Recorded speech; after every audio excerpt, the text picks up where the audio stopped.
श्लोक 15 पाठ 6 ध्यान योग छठा पाठ। युंजन देव सदात्मान योगी नियतमान स शांति निर्वाण परमा मत संस्थाम गच्छति। वश में किए हुए मन वाला योगी इस प्रकार आत्मा को निरंतर मुझ परमेश्वर के स्वरूप में लगाता हुआ मुझ में रहने वाली परमानंद की पराकाष्ठा रूप शांति को प्राप्त होता है।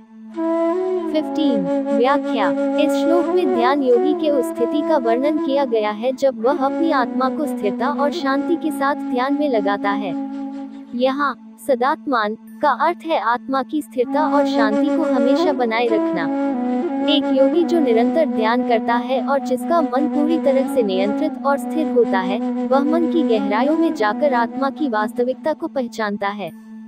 नियतमान सर का अर्थ है कि ध्यान करने वाला योगी का मन पूरी तरह से नियत और संलग्न होता है, अर्थात वह मानसिक रूप से पूरी तरह से एकाग्र और स्थिर रहता है। जब योगी इस स्थिति को प्राप्त करता है तो उसे शांति निर्वाण परमा प्राप्त होती है, जो कि पूर्ण शांति और मोक्ष का प्रतीक है।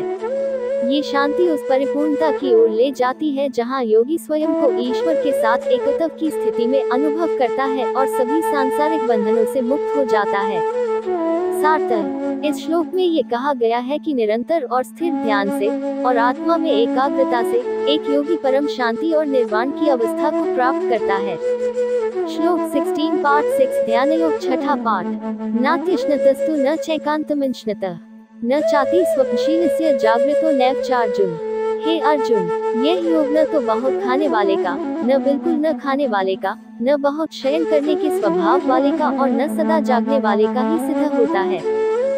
16 व्याख्या। इस श्लोक में भगवान श्री कृष्ण योग के अभ्यास के लिए अत्यधिक आहार और अत्यधिक निर्जीवता के नुकसान के बारे में बताते हैं। इस श्लोक का अर्थ है कि न तो अत्यधिक भोजन करने वाले व्यक्ति का योग स्थिर होता है और न ही एकदम उपवास करने वाले व्यक्ति का योग स्थिर होता है।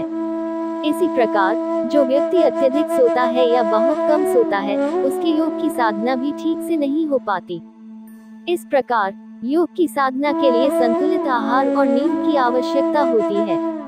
अत्यधिक या अपर्याप्त आहार और नींद से योग में स्थिरता और प्रभावी प्रगति संभव नहीं होती।